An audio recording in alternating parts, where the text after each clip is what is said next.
Fala, meus amigos gestores e gestoras de frotas, tudo bem com vocês? Vitor do Pará aqui novamente para mais um De Gestor para Gestor. E o tema de hoje são dicas rápidas para você que é gestor de frotas e precisa lidar, claro, com os pneus da sua frota.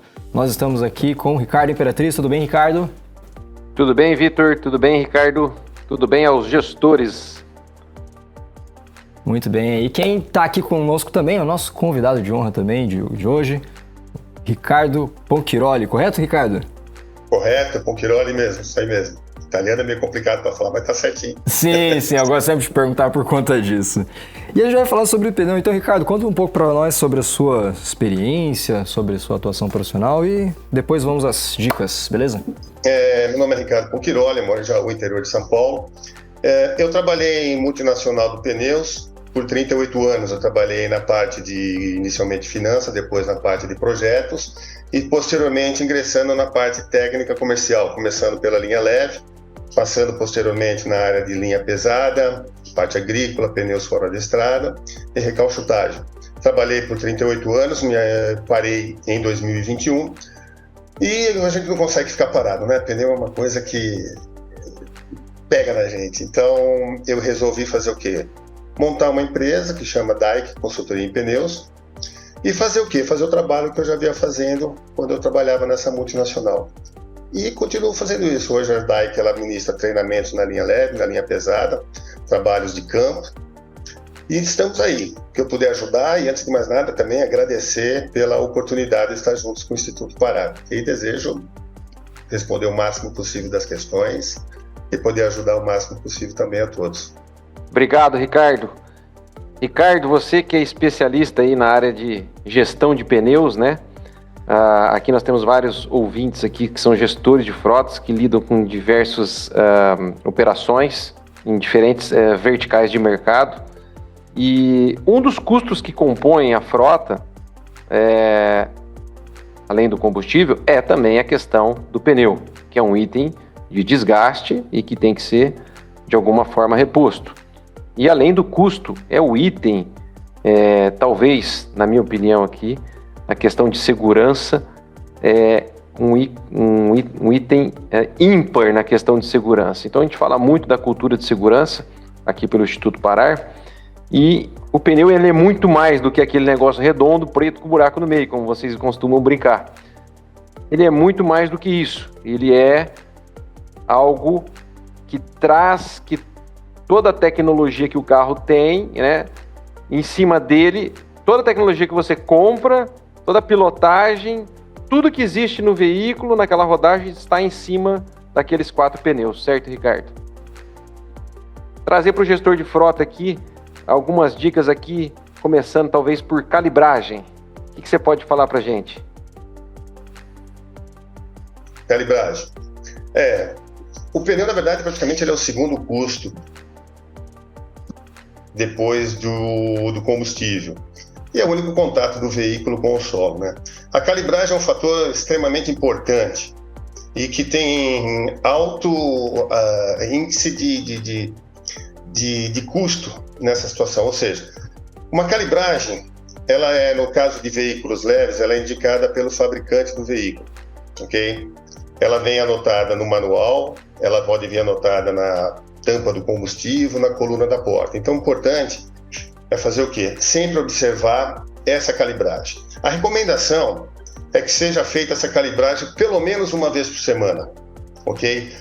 Eu dou uma sugestão que seria pelo menos a frota, toda segunda-feira, fazer essa calibragem em local que seja de confiança, um posto de confiança, uma borracharia de confiança, com equipamentos que estejam aferidos.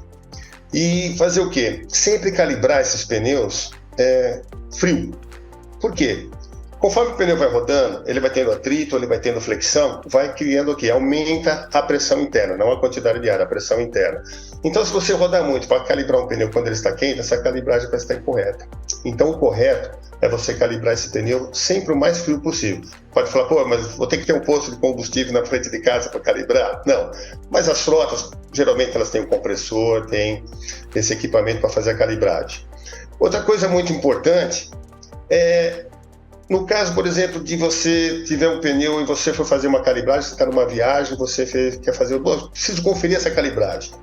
Se o recomendado, por exemplo, seja 28, você vai lá e vai verificar, você não vai verificar, está com 32, 33.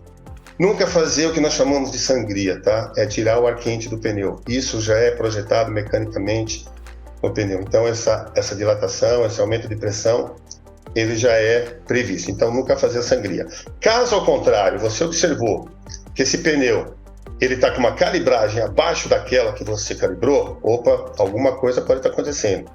Ele pode ter uma perfuração mínima, ele pode ter ali um preguinho que está tampando esse furo, e ele pode estar perdendo pressão.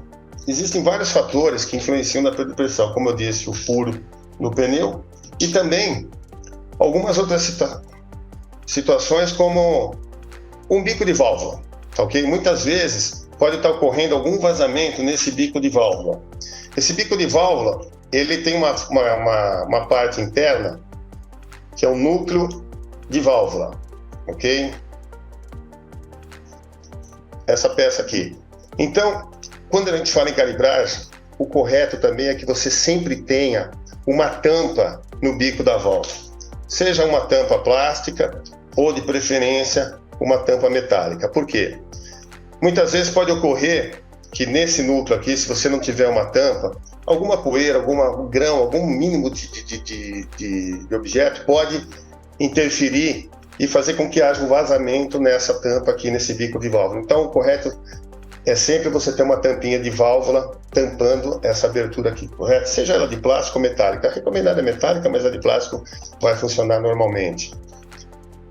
Então fica a dica aqui, né? Fica a dica, Ricardo, para o gestor de frota aqui, para na política dele ele implantar, dentro da política de frotas, essa prática da calibragem uma vez por semana a frio, ou seja, você que é gestor de frota, dependendo da sua operação, se a frota está reunida no pátio, se ela está distribuída já pela força de campo ou se ela está distribuída pela força de vendas, está na residência, que ele se desloque, né, até o compressor mais próximo da sua residência, na segunda-feira pela manhã, faça a calibragem. Em fazendo a calibragem correta, Ricardo, ele terá não só uma performance melhor do veículo, né, em termos de consumo de combustível, quanto ele terá uma performance melhor na durabilidade do pneu, porque aquele pneu vai durar muito mais, e ele terá também a questão principal, que é a questão da segurança em relação à frenagem, né? Um pneu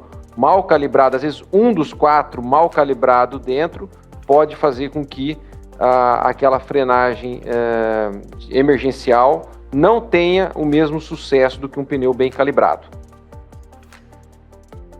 Uma calibragem devida, ela com certeza vai aumentar o espaço de frenagem, ok?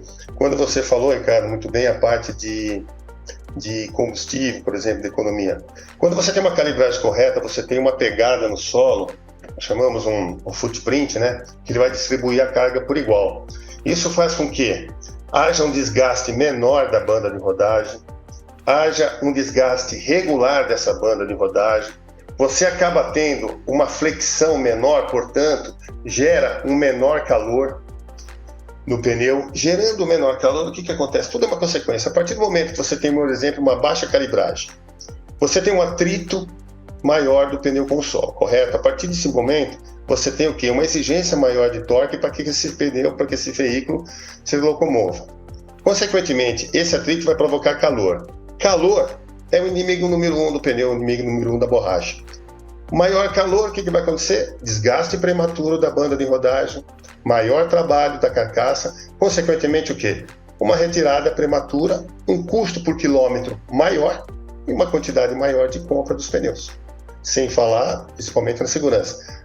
Aí você fala, mas e a alta calibragem? A alta calibragem também ela não ela também é prejudicial. Por quê? Você perde. Primeiro, a partir do momento que você tem uma alta calibragem, você, dando um exemplo aqui, exagerando um pouco, é lógico, você tem um abaulamento da banda da rodagem. O que vai acontecer? Você vai perder uma área de contato, você vai diminuir a sua estabilidade, você vai diminuir a sua segurança em frenagem, vai ter um desgaste irregular no pneu, e esse pneu, com uma alta calibragem, ele fica muito suscetível a arrancamentos, a perfurações. Então, a calibragem é essencial e seguir. E outra coisa, um outro detalhe, hein? Nunca se esquecer de calibrar o step também. O step está lá, tudo bem. O step é tão importante quanto os pneus que estão rodando. E ele também tem que estar em plenas condições de uso. Porque quando você vai precisar, você tem que estar com o step que vai te atender. Não adianta aquela história, eu vou colocar um step, aquele não tem problema, coloca isso para step. Isso não existe. Ô, Ricardo, e dica aqui para o gestor, o step, a quantidade de libras, vamos supor que seja 32 libras, aquele conjunto de 4 pneus lá, serão abastecidos com 32 libras. O step também deve ser abastecido com a mesma libragem ou diferente? Não, o step tem que ser abastecido com a calibragem como se o veículo tivesse com carga máxima. Por exemplo, 5 ocupantes, ele tem que ser calibrado, porque você tem que estar preparado para isso. Então é melhor você ter, numa situação dessa, um step calibrado para carga máxima do que o step calibrado para uma carga normal que ele está usando. Então é melhor ter essa opção. Eu digo o seguinte, é menos ruim você ter uma calibragem um pouco maior do que menor, entre aspas, né? Porque para tirar, você consegue tirar de uma forma simples. E agora colocar, você precisa do compressor. Muito bom, a gente falou então sobre aqui o item calibragem, o quanto importante é. E uma vez então que a gente rodou bem calibrado, ou seja, o pneu teve um bom rendimento, ele vai chegar em determinado momento nesse próximo item que a gente vai falar, que é o final da vida útil do pneu. Né, e o quanto isso é importante e por que é importante. Então existe um negócio que chama TWI, é isso, Ricardo, e vamos ensinar aqui essa dica bacana para o gestor de frotas e condutores aqui, o que é o TWI e como que a gente tem que estar atento na operação em relação a esse desgaste. Legal. TWI, traduzindo, quer dizer Trade Wear Indicator, ou seja, indicador de desgaste da banda de rodagem.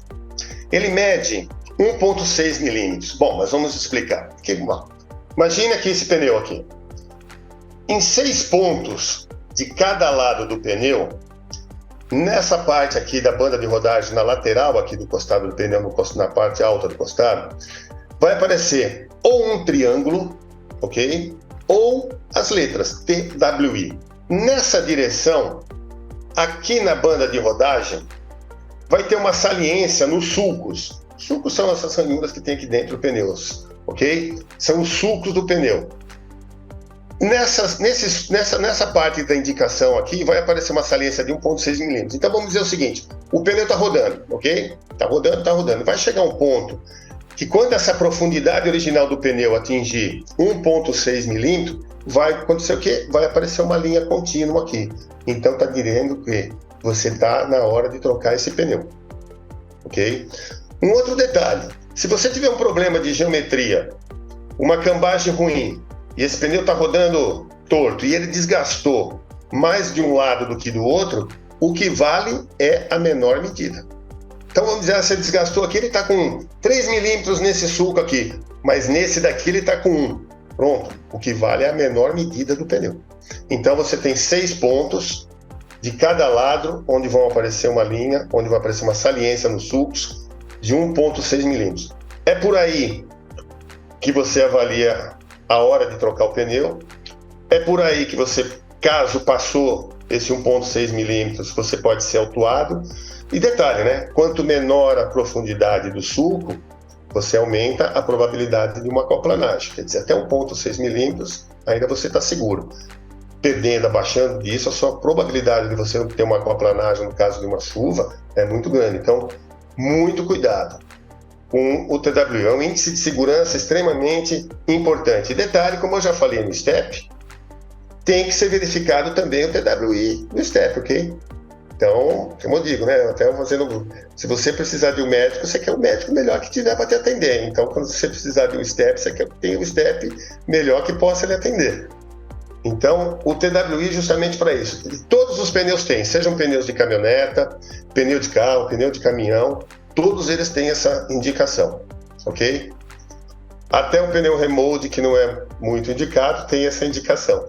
Mas, então, muito cuidado. Existem, e poxa, mas como é que eu posso avaliar esse TWI independente para esperar chegar no 1,6 milímetros? Existem alguns medidores aí no mercado, simples, baratos. Olha, por exemplo, esse é um medidor que você acha fácil, deve custar aí em torno de R$4, R$5. O gestor de frota pode ter esses medidores para ir avaliando o próprio condutor da frota, o condutor do veículo. Não custa nada ter um desse no veículo, ele pode ir mesmo avaliando a situação do pneu, até para ver a hora que ele tem que fazer o rodízio, embora o rodízio seja recomendado cada 10 mil quilômetros, só o primeiro a cada 5. Existem também outros modelos, esse aqui já é um outro modelo mais diferenciado, enfim, que tem todas as medições, então ele tem toda a marcação. E para aquele gestor de frota que faz um controle, que diariamente faz a verificação desses pneus, ele pode até comprar um digital. Não é nada absurdo. Você regula e ele te dá uma visão fácil, até um painelzinho digital aqui, deve custar em torno aí de R$100, R$120, também que no Mercado Livre se acha esses medidores em lojas especializadas em equipamentos de borracharia. Então é uma maneira bem interessante de você ir controlando. Não esperar chegar ele no TWI, vamos dizer assim, né? Muito bom. Você, então, que é gestor de frotas aí e que tem aí uma comunidade grande de condutores, tem que estar atento no controle da saúde dos pneus da sua frota, que é exatamente a peça que coloca em contato com o chão toda a tecnologia que o veículo tem, todo o treinamento que o condutor tem. Ricardo, obrigado. A gente falou sobre 2 pontos aqui importantes, né? A gente falou de calibragem e de TWI. Esse é o primeiro podcast que a gente está falando aqui sobre gestão de pneus para o gestor de frotas, algumas dicas.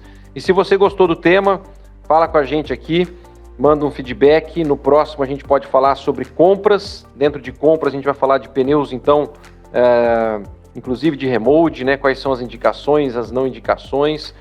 Podemos falar aqui também do treadwear, quanto dura um pneu em relação à forma como ele foi construído, as especificações técnicas aqui que são testes que são feitos, que levam ao índice de treadwear. Podemos falar também aqui, inclusive, da questão de rodízio, né? Você deu uma pincelada, no primeiro rodízio 5 mil quilômetros e a partir do segundo em diante a cada 10 mil, como fazer o rodízio, se ele é cruzado, se você só move para frente, troca com a parte de trás, como é que tudo isso funciona para que você tenha uma longevidade e uma segurança maior. Então esse é um tema importantíssimo na área de gestão de frotas e muitas vezes não está sendo levado em consideração e que a gente queria trazer aqui para você, gestor de frotas. Obrigado, Ricardo. Obrigado, Vitor. Muito bem, pessoal. Nós vamos ficando por aqui por hoje. A gente agradece o seu tempo, você que assistiu aqui até agora. Não se esqueça de se inscrever aqui no canal do Instituto Pará, dar o like se você estiver vendo a gente pelo YouTube ou também de seguir a gente pelo Spotify para que sempre chegue os novos episódios aí no seu feed do Spotify, beleza? É isso, pessoal, nós vamos ficando por aqui e até o próximo Gestor para Gestor. Até mais!